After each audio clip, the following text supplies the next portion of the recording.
Hello विद्यार्थी मित्रांनो, ignite banking channel मध्ये आपल्या सगळ्यांचं स्वागत. मी मकरंद आंबटकर. विद्यार्थी मित्रांनो, आज एक महत्त्वाचं नोटिफिकेशन घेऊन आलेलो आहे. तुम्हाला माहिती असेल की कालच NICL म्हणजेच नॅशनल इन्शुरन्स कंपनी लिमिटेडच्या जागा निघालेल्या आहेत. 266 जागांचं हे नोटिफिकेशन आहे आणि ही एक्झाम महत्त्वाची का बरं आहे हे आपण आजच्या सेशनच्या माध्यमातून जाणून घेणार आहोत. सो विद्यार्थी मित्रांनो, व्हिडिओ शेवटपर्यंत बघा, कारण फार इम्पॉर्टंट व्हिडिओ असणार आहे. विद्यार्थी मित्रांनो, NICL AO म्हणजेच तुम्ही इथे बघत असाल national insurance company limited, correct. याच्या ऍडमिनिस्ट्रेटिव्ह ऑफिसरच्या 266 जागा आहे. या व्हिडिओमध्ये आपण एक्झाम पॅटर्न काय असणार आहे, सॅलरी काय असणार आहे, त्याच्यानंतर सॅलरी पर्क्स, त्याच्यानंतर कट ऑफ, ह्या सगळ्या गोष्टींबाबत माहिती पूर्ण घेणार आहोत. तर विद्यार्थी मित्रांनो बघा, याचं ऑनलाईन रजिस्ट्रेशन जे स्टार्ट होणार आहे हे 12 जून पासून, म्हणजेच उद्यापासून हे स्टार्ट होणार आहे, करेक्ट. आणि याचं जे लास्ट डेट असणार आहे रजिस्ट्रेशनची ही 3 जुलै असणार आहे, ठीक आहे. तर माझं असं म्हणणं आहे की जेव्हा नोटिफिकेशन येतं त्याच्या 2-3 दिवसातच आपण फॉर्म भरून घेतला पाहिजे, करेक्ट. म्हणजे लास्ट मोमेंटला रश अवर्स नको. पेमेंट ऑफ अप्लिकेशन फीस जी आहे ही 12 जून ते 3 जुलै पर्यंत, म्हणजे जसं जी स्टार्ट आणि एंड डेट आहे त्याच्या याच्यात तुम्हाला करायचं आहे, ठीक आहे. Date of online exam phase 1 examination, म्हणजे ज्याला आपण प्री एक्झाम म्हणतो, ठीक आहे, ती कधी असणार आहे. टेंटेटिव्ह बघा, ब्रॅकेटमध्ये यांनी म्हटलेलं आहे टेंटेटिव्ह म्हणजे अंदाजित, पण त्या तारखेला आपण एक्सपेक्ट करून चालूया. तर 20 जुलै 2025 ला, ठीक आहे. डाउनलोड कॉल लेटर जे होणार आहे हे आत्ताच सांगता येणार नाही, त्याचं नोटिफिकेशन नंतर येणार आहे की कॉल लेटर कधी डाउनलोड होणार आहे, तसं आम्ही अपडेट तुम्हाला करूच. त्यानंतर विद्यार्थी मित्रांनो, date of online examination phase 2 examination हे कधी असणार आहे, 31 ऑगस्टला. तर विद्यार्थी मित्रांनो बघा, आता ह्या एक्झामचं प्रिपरेशन स्ट्रॅटेजी कसं असलं पाहिजे याच्यासाठी आपण एक सेपरेट व्हिडिओ घेऊन येणार आहोत. हा व्हिडिओ फक्त नोटिफिकेशनचा आहे आणि नोटिफिकेशन मध्ये काय काय महत्वाचे पॉइंट्स आहेत ते आजच्या व्हिडिओच्या माध्यमातून आपण जाणून घेत आहोत. विद्यार्थी मित्रांनो, जे 266 जे मी वॅकन्सी म्हटलं त्यामध्ये बघा, आता ह्या 266 वॅकन्सी तर कोणत्या कोणत्या याला कशा कशा वॅकन्सीज डिवाइड झालेल्या आहे ते जरा बघून घेऊया. तुम्ही जर इथे बघितलात तर तुम्हाला असं दिसतंय की स्पेशालिस्ट, ठीक आहे, ज्यामध्ये doctors, legal, finance, informative technology, information technology, automobile engineers, त्याच्यानंतर स्पेशालिस्ट बॅकलॉग, ठीक आहे. आता याच्यात बघा, नंबर ऑफ पोस्ट यांनी कॅटेगरी नुसार दिलेले आहे की ओपन, ओबीसी, SC ST आणि EWS नुसार, ठीक आहे. ह्या टोटल त्याच्यानुसार वॅकन्सी आहे. मग आता जनरलिस्टनी अप्लाय करायचं की स्पेशालिस्टनी अप्लाय करायचं, कसं अप्लाय करायचं आहे हे पुढे आपण व्हिडिओच्या मार्फत जाणून घेणारच आहोत. जनरलिस्टचे तुम्ही इथे बघत असाल टोटल 170 पोस्ट आहेत, ठीक आहे, ज्यामध्ये ओपनच्या 68, ओबीसी ह्या पद्धतीने त्यांनी दिलेल्या आहे, ठीक आहे. तर आता बघा, जो कॅन्डिडेट ओबीसीचा आहे, ठीक आहे, ही शेवटची ओळ फार महत्वाची आहे की candidates belonging to OBC category but coming in the creamy layer are not entitled to OBC reservation. म्हणजे जो कॅन्डिडेट ओबीसीचा क्रीमी लेअर सेक्शनच्या अंडरमध्ये येतो असं त्यांनी म्हटलंय, तो ओबीसी मध्ये कन्सिडरेशन मध्ये नाही येणार, तो ओपन कॅन्डिडेट म्हणून कन्सिडर करण्यात येईल. They should indicate their category as general guys. तर तुम्हाला ओबीसी कॅन्डिडेट जर तुम्ही असाल तर तुम्हाला नॉन क्रीमी लेअर सर्टिफिकेट जे आहे ते सादर करणं खूप गरजेचं आहे गाईज, ठीक आहे. चला, नंतर याच्यात काय म्हटलंय बघा, महत्वाचा पॉइंट पुढे चालूया, यात काही दिलेलं नाहीये. आता बघा, सर्व्हिस कंडिशन काय म्हटलेलं आहे, हे फार महत्वाची स्लाइड आहे गाईज, ठीक आहे. The minimum stay at the initial place of posting will be 5 years. म्हणजे तुमची जी इनिशियल पोस्टिंग होईल तिथे तुम्हाला 5 वर्ष काढायचे असं म्हटलेलं आहे. Candidate select as specialist officer may be required to continue in the same specialisation for the minimum of 10 years. 10 वर्ष जे स्पेशलाइज कॅन्डिडेट आहे त्यांना 10 वर्ष काढायचे आहे, कमीत कमी 10 वर्ष. As per discretion of the company they will however continue to be eligible for promotion as per company norms. म्हणजे जे काही तुमचे जे प्रमोशन्स राहील ते कंपनी नॉर्म्स नुसार होईल असं त्यांनी म्हटलेलं आहे. दुसरा पॉइंट बघा, प्रोबेशन फार महत्वाचा आहे. प्रोबेशन पिरियड इथे 1 वर्षाचा आहे. Probation for a period of 1 year from the date of joining. म्हणजे तुमची जॉईनिंगच्या डेट पासून कंप्लीट 1 वर्षापर्यंत तुमचा प्रोबेशन पिरियड असतो guys. The probation period may be extended twice by a further period of 6 months at the stretching up to 1 year. म्हणजे हा probation period आहे, हा वाढवू पण शकतो असं त्यांनी म्हटलेलं आहे. ठीक आहे. During the probation period of officers would be required to pass the non life licentiate examination. म्हणजे जे काही तुमच्या लायसन्सिंगच्या ज्या एक्झामिनेशन होतात त्या पास करणं फार गरजेचं आहे. Conducted by insurance institute of India. Only after passing the said examination of the officer will be eligible for the confirmation of the services of the company. Failure to pass the examination within the extended probation period will render the officer liable to terminated from the services or the expiry of the period so specified. बघा खूप महत्वाचं आहे ते. लायसन्सिंगची जी exam आहे त्या within that specific period of time period मध्ये तुम्हाला pass करणं फार गरजेचं आहे असं तिथे म्हटलेलं आहे गाईज. त्याच्यानंतर महत्वाचा पॉईंट तिसरा, गॅरंटी बॉन्ड. आता तुम्ही म्हणाल सर सरकारी नोकरी आहे, इथे पण बॉन्ड्स वगैरे काही असं असतं का? सेंट्रलाइज वाला काम आहे. तर गॅरंटी बॉन्ड्स म्हणजे इन्शुरन्स मध्ये जनरली ज्या NICL किंवा NSCLच्या ज्या एक्झाम्स घेतात त्यामध्ये ते नोटिफिकेशन मध्ये गॅरंटी बॉन्डचा उल्लेख करतात. काय म्हटलं एक्झॅक्टली बघून घेऊया. Before joining as a probationer, the selected candidates will be required to give an undertaking to serve the company for a minimum period of 4 years. Including probation period. In the event of their resigning from the company before the expiry of the bond period, जो काही तुमचा bond आहे आणि बॉन्डच्या पहिले जर तुम्ही resign जर करत आहे, they will be liable to pay liquidated damages equivalent to 1 year's gross salary. तुमची जी काही एका वर्षाची जी ग्रॉस सॅलरी असेल आहे ते तुम्हाला भरून द्यावं लागेल आहे कंपनीला जर तुम्ही बॉन्ड ब्रेक करत आहात तर. डन आहे गाईस, समजलंय? बस, बाकी याच्यात हा महत्वाचा मुद्दा आहे.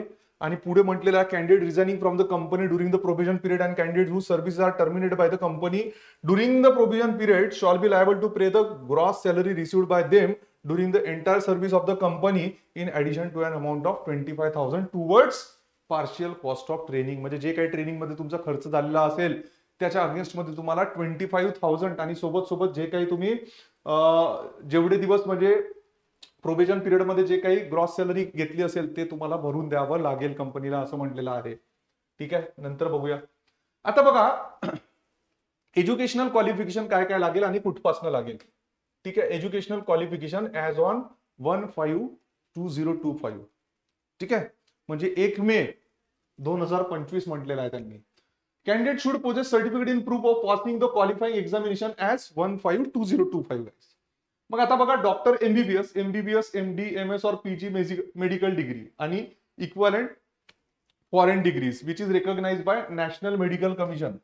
ठीक आहे, हे लागेल आहे डॉक्टर MBBS. त्याच्यानंतर लिगल बघा म्हटलेलं आहे ग्रॅज्युएट किंवा पोस्ट ग्रॅज्युएट इन लॉ.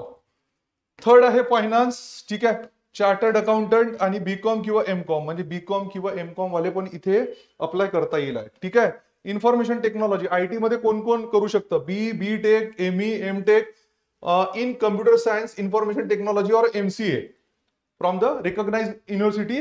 आणि महत्वाचं काय आहे, at least 60% mark in their degree examination. आणि जे कॅटेगरी वाले आहे ठीक आहे त्यांना 55 फॉर SC ST कॅन्डिडेट 55%. म्हणजे जर तुम्ही IT मध्ये जर असाल तर तुम्हाला ओपन कॅटेगरी किंवा OBC मध्ये येत असाल तर तुम्हाला 60% अनिवार्य आहे असं म्हटलेलं आहे. ठीक आहे सर. त्यानंतर बघा ऑटोमोबाईल इंजिनिअरिंग वाला पण अप्लाय करू शकतो ज्याच्याकडे BE, BTech, ME, MTech in automobile engineering. Correct. आणि BE, BTech, ME, MTech in any branch of engineering together with diploma at least 1 year duration guys. At least 1 year duration. Correct. आणि generalist officer साठी माहिती आहे तुम्हाला की एक प्लेन ग्रॅज्युएट किंवा PG जरी असेल तरी चालेल. पण कंडिशन ही आहे की जर तुम्ही ओपन OBC असाल गाईस तर तुम्हाला 60% मार्क्स काय करावं लागेल पाहिजेच राहील आहे. ठीक आहे. आणि कॅटेगरीसाठी SC ST साठी 55 माय डिअर फ्रेंड्स. ठीक आहे, चला नंतर त्यांनी काय म्हटलेलं आहे एज क्रायटेरिया. बघा आता एज क्रायटेरिया काय, मिनिमम 21 years आणि मॅक्झिमम 30 years त्यांनी दिलेली आहे डेट. ठीक आहे. Candidate must have been born not earlier म्हणजे याच्या पूर्वीचा नसावा, म्हणजे 95च्या पूर्वीचा नसावा, म्हणजे 2/5/1995चा पूर्वीचा नसावा. और ठीक आहे candidate must have been born not earlier than 1995 and not later than 2004 नंतरचा पण नसावा असं त्यांनी स्पेशल मेन्शन केलेलं आहे. आता बघा रिलॅक्सेशन कसं असतं, SC ST साठी 5 इयर एज रिलॅक्सेशन देतं. त्यानंतर other backward classes, OBC, non creamy layer, जसं मगाशी मी बोललोय त्यासाठी 3 इयर्स गाईस. ठीक आहे. आणि पर्सन्स विथ डिसॅबिलिटी साठी 10 वर्ष, आणि जर एक्स सर्व्हिसमन असेल त्याला 5 वर्ष. ठीक आहे. त्याच्यानंतर defence service, disable in operation during the hostilities with any foreign countries, त्याच्यासाठी 3 वर्ष आहे. आणि employ of public sector, general insurance company, त्याच्यासाठी 8 वर्ष दिलेले आहे. करेक्ट. म्हणजे हे एज मध्ये तुम्हाला रिलॅक्सेशन दिलेलं आहे गाईस. ठीक आहे. बाकी मग हे डिटेलमध्ये दिलेलं आहे. मी तुम्हाला डिस्क्रिप्शन बॉक्समध्ये ही पूर्ण जी आहे याची लिंक तुम्हाला मी देईल आहे. ते लिंकच्या माध्यमातून तुम्ही बघून घ्याल. ठीक आहे. त्यानंतर वळूया आता आपण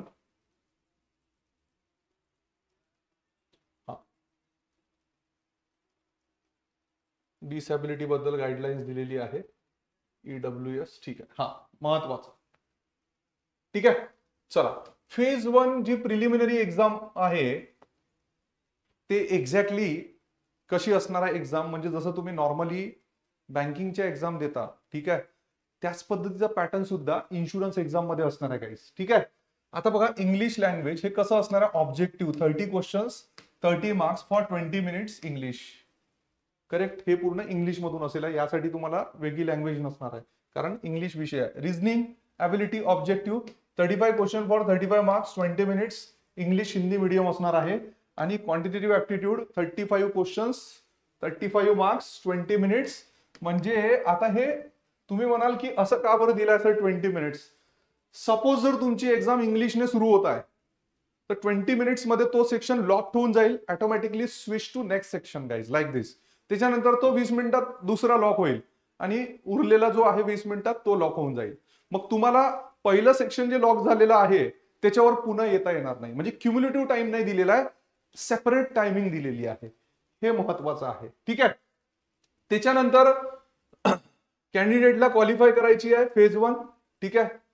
Adequate number of candidates in each category as decided by company, approximately 15 times the number of vacancy. जेवढ्या वॅकन्सी आहे त्याच्या 15 पट काय करणार आहे ते प्री कॅन्डिडेट निवडणार आहे. ठीक आहे. त्याच्यानंतर फेज 2 मेन्स एक्झाम मध्ये काय, mains examination will consist of objective test, multiple choice questions for 250 marks and descriptive test for 30 marks. म्हणजेच 250 मार्काचं काय असणार आहे, मल्टिपल चॉईस क्वेश्चन, आणि 30 मार्काचा डिस्क्रिप्टिव्ह असणार आहे. Both the objective and descriptive test will be online. हा मोड ऑनलाईन असणार आहे, लक्षात ठेवा. ठीक आहे. Candidates will have to answer descriptive test by typing on the computer. ठीक आहे. म्हणजे ते एक्झाम झाली मेन्सची तुमची मल्टिपल चॉईस क्वेश्चनची की लगेच थोड्या वेळामध्ये तुम्हाला ते डिस्क्रिप्टिव्ह टायपिंग करावं लागणार आहे. Correct. Immediately after the completion of objective test descriptive test will be administered, लिहिलेलं आहे तिथे. ठीक आहे. त्याच्यानंतर आता जे मल्टिपल चॉईस क्वेश्चन म्हटलं आपण, तर जनरलिस्ट आणि स्पेशालिस्ट साठी कसं असणार आहे बघा, लक्ष द्या. ह्या दोन्हीसाठी इथे वेगळ्या. जनरलिस्ट म्हणजे काय, नॉर्मल एनी डिग्री वाले किंवा एनी PG वाले जे अप्लाय करू शकतात, आणि स्पेशालिस्ट म्हणजे काय, जे आपण मगाशी MBBS IT वगैरे जे बायफर्गेशन सांगितलं त्यांच्यासाठी. मग आता बघा जनरलिस्ट साठी test of reasoning, English, general awareness, computer knowledge आणि क्वांटिटेटिव्ह ऍप्टिट्यूड असे टोटल किती क्वेश्चन्स असणार आहे, टोटल 250 क्वेश्चन 250 मार्कासाठी. ठीक आहे. त्याचा जो मीडियम असणार आहे इंग्लिश हिंदी, फक्त इंग्लिश सब्जेक्टला सोडून, आणि प्रत्येकासाठी त्यांनी टाइम दिलेला आहे 40 मिनिट 40 मिनिट 30 40 मिनिट या पद्धतीने गाईस. ठीक आहे. त्याच्यानंतर बघा स्पेशालिस्ट साठी टेस्ट ऑफ रिझनिंग ऑब्जेक्टिव्ह 40. ठीक आहे. 35 मिनिटं.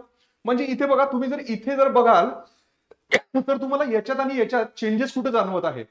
हा पार्ट आहे जो इथे 50चा होता तो 40चा झालेला आहे. पण ऍडिशन काय आहे की स्पेशालिस्ट स्ट्रीम जर असाल तर तुम्हाला हे द्यायचं आहे. ठीक आहे. Specialist stream and additional test to assess technical and professional knowledge in the relevant discipline. म्हणजे ज्या ज्या फील्डचे तुम्ही आहात त्या त्या फील्डचं तुमचा नॉलेज बेस्ड पेपर असणार आहे. तो पण कसा असणार आहे, मल्टिपल चॉईसच असणार आहे. त्यासाठी तुम्हाला 35 मिनिटं भेटणार आहे गाईस. तर ह्या पद्धतीने तुमची मेन्स एक्झाम कॅरी होईल. आणि त्याच्यानंतर लगेच हा पेपर झाल्याबरोबर डिस्क्रिप्टिव्ह टेस्ट राहिल्या. डिस्क्रिप्टिव्ह टेस्ट ही 30 मिनिटाची असणार आहे, ज्यामध्ये तुम्हाला तिथे कीबोर्ड वरून टायपिंग करायचं आहे. 30 marks will be a test of English language, ज्यामध्ये एसे 10 मार्काचा आणि प्रिसाइज 10 मार्काचा आणि कंप्रेन्शन हे कितीचं असणार आहे, 10 मार्काचा असणार आहे गाईस. करेक्ट आहे. Descriptive test will be in English and will be conducted through online mode. आणि हे सगळं कसं होणार आहे, ऑनलाईन मोड मध्येच कंडक्ट होणार आहे गाईस, लक्षात घ्या. ठीक आहे. त्याच्यानंतर आता महत्वाचं, पेनाल्टी फॉर रॉंग आन्सर्स. मग याच्यात पेनाल्टी कशी असणार आहे? पेनाल्टी म्हणजे काय, म्हणजे काय तुम्ही तुक्के मारणार काय? कोणतंही क्वेश्चन आला की मारो तुक्के? नाही, तुक्केबाज के लिए ये एग्जाम नहीं है गाइस. ठीक आहे, तुक्केबाजांसाठी ही एक्झाम नाही आहे. म्हणजे इथे आपल्याला जेवढं येते ते प्रामाणिकपणे आपल्याला टिक करायचं आहे. मग बघा आता, जसं त्यांनी म्हटलेलं आहे, एक महत्वाच्या लाईनवरच आपण अंडरलाईन करूया इथे, की 1/4 ऑफ द मार्क, बरोबर आहे. जो क्वेश्चन तुम्ही क्लिक करणार आहात, म्हणजे कोणता क्वेश्चन जर अटेम्प्ट केला नाही तर त्याला तुम्हाला पेनल्टी नाही लागणार. जर तुम्ही क्वेश्चन अटेम्प्ट करत आहे, ठीक आहे, आणि तो क्वेश्चन जर चुकीचा निघाला तर तुम्हाला पर क्वेश्चनच्या मागे 1/4 पेनल्टी लागणार आहे. म्हणजे जर एक क्वेश्चन चुकला तर त्याचा मार्क तर गेला, 1 मार्क सोबत सोबत त्याचा 1/4, असं तुमचं म्हणजे 1.25 मार्क्स तुमचे गेले, एक क्वेश्चन जर तुम्ही इनकरेक्ट करत आहेत. समजलं ना गाईज? ठीक आहे. आणि त्यानंतर तर त्यांनी म्हटलेलं आहे की candidates will be shortlisted for interview on the basis of overall marks scored in mains examination. Pre फक्त तुमचा क्वालिफाईंग आहे मेन्स साठी. बाकी तुमचे जे मार्क्स जे आहे, जे कन्सिडरेशन मध्ये घेतल्या जाणार, ठीक आहे, ते कशाचे, तुमचे मेन्स एक्झामचे असणार आहे गाईस. ठीक आहे. बाकी त्यांनी हे दिलेलं आहे की सेंटरवर कसं पोहोचायचं काय, हे तुम्ही एकदा बघून घ्याल म्हणजे तुम्हाला एक क्लॅरिटी येऊन जाईल. ठीक आहे. महत्वाचं मी इथे कव्हर करतो आहे. त्याच्यानंतर एक पॉइंट सांगावा असं वाटतोय, list of documents. List of documents मध्ये हे सगळे पॉइंट्स येईल. ही स्लाइड जरा तुम्ही व्यवस्थित बघून घ्याल. ठीक आहे, की लिस्ट ऑफ डॉक्युमेंट्स मध्ये काय काय, कारण आपला व्हिडिओ नाहीतर खूप लांब होईल, कारण मला महत्वाचे पॉइंट्स पुन्हा डिस्कस करायचे आहे गाईस. करेक्ट.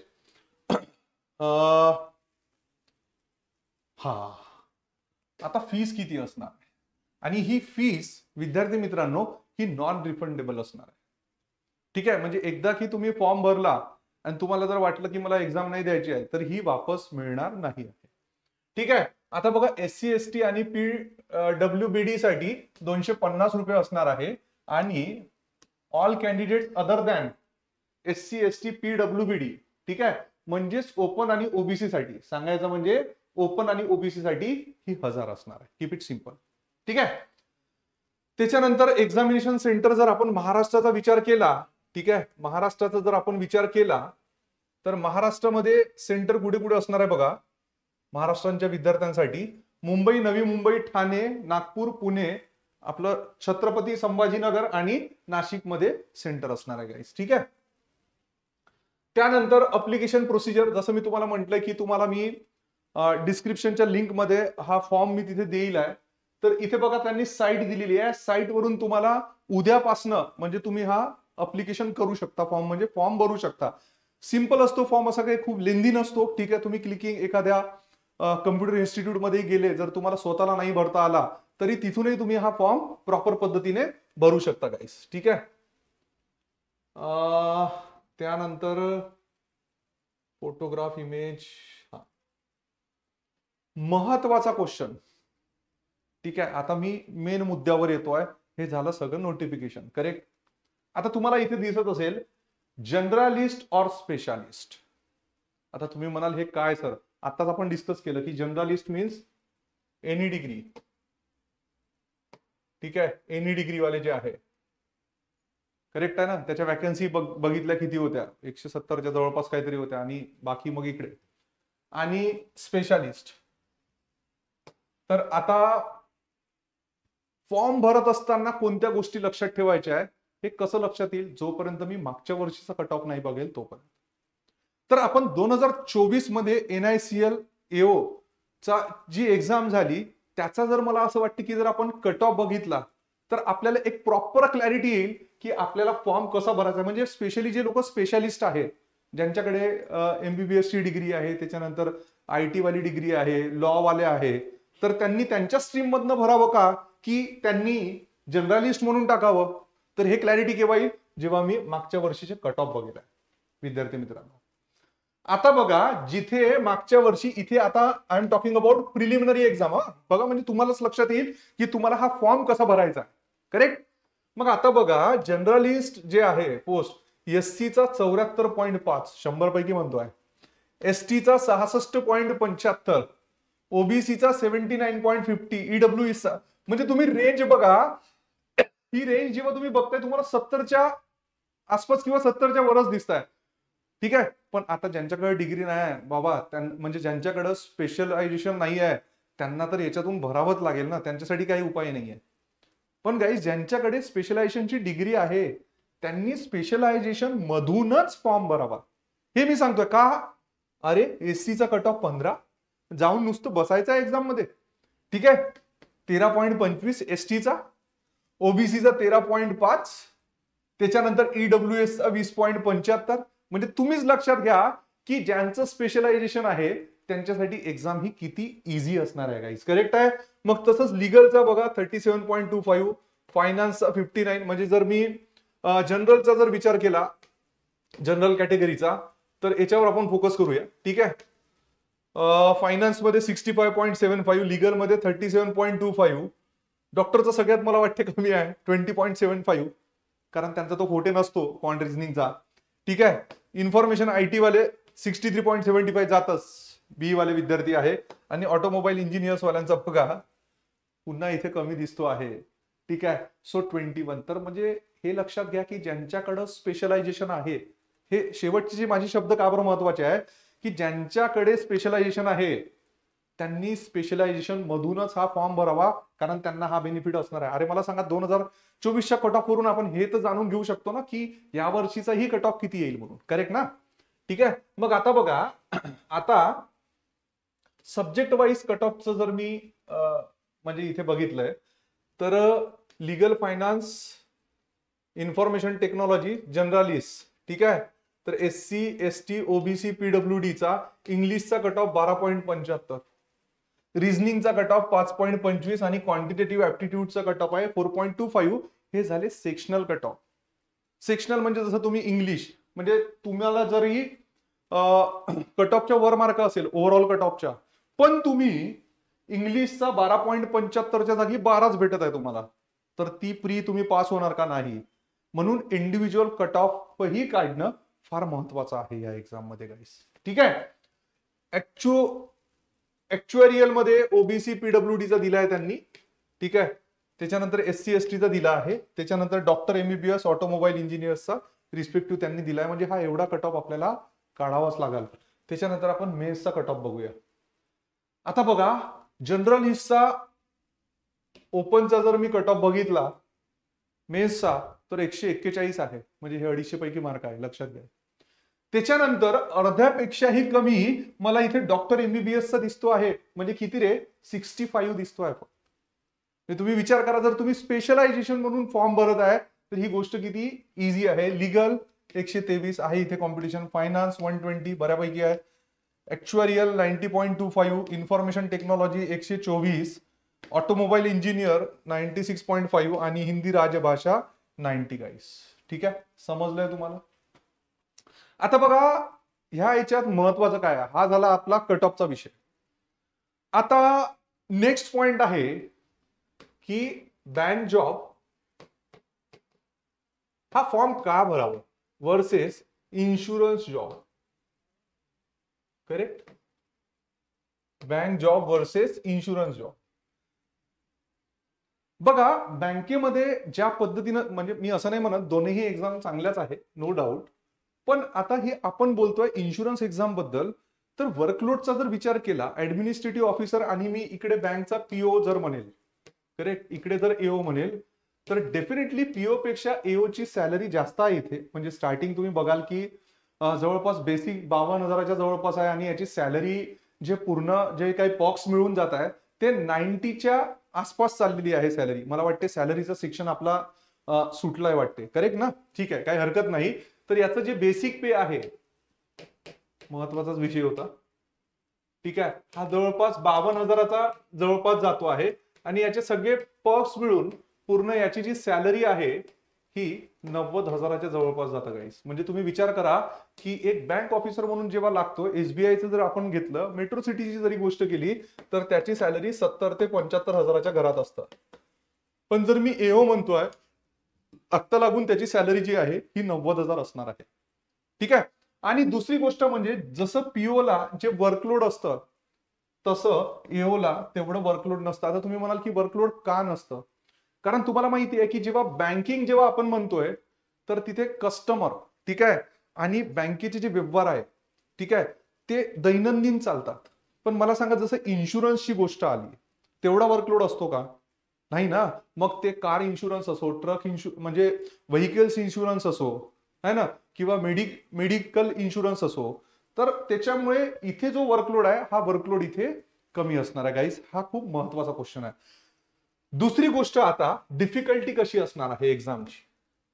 ठीक आहे, डिफिकल्टी लेवल.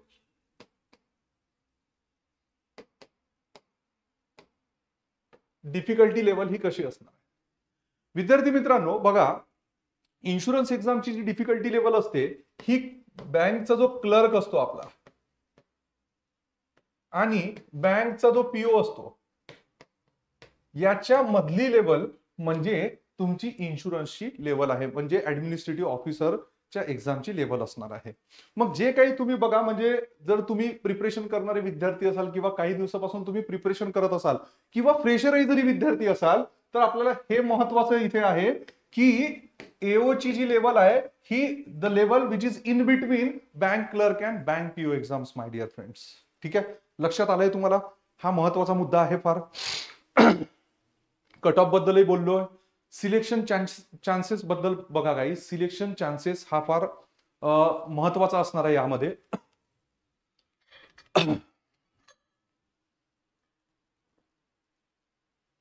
आता बघा, जसं मी तुम्हाला म्हणून म्हटलंय की जेवढेही जे लोक स्पेशालिस्ट म्हणून टाकत आहेत तर त्यांचे सिलेक्शनचे chances as compared to generalist हे मोर दॅन 50%, काय म्हटलं मी, मोर दॅन 50% हे वाढणार आहे गाईज. तर म्हणून ज्यांच्याकडे स्पेशलायझेशनची डिग्री आहे त्यांनी स्पेशलायझेशन याच्यातूनच फॉर्म भरावा, आणि ज्यांच्याकडे नाही आहे, त्यांचा काही पर्याय नाही आहे, प्लेन डिग्री म्हणजे एनी डिग्री, तर त्यांनी जनरलिस्ट म्हणूनच फॉर्म भरावा. सो विद्यार्थी मित्रांनो, व्हिडिओ आवडल्यास लाईक, शेअर, सबस्क्राईब करा. ठीक आहे. आपल्या चॅनलवर महत्वाचे व्हिडिओ पण क्वांटच्या माध्यमातून किंवा रिझनिंगच्या माध्यमातून, क्वांटचे ऑलरेडी व्हिडिओ आलेले आहे. रिझनिंग इंग्लिशच्या माध्यमातून तुम्हाला लवकरच व्हिडिओ भेटेल आहे.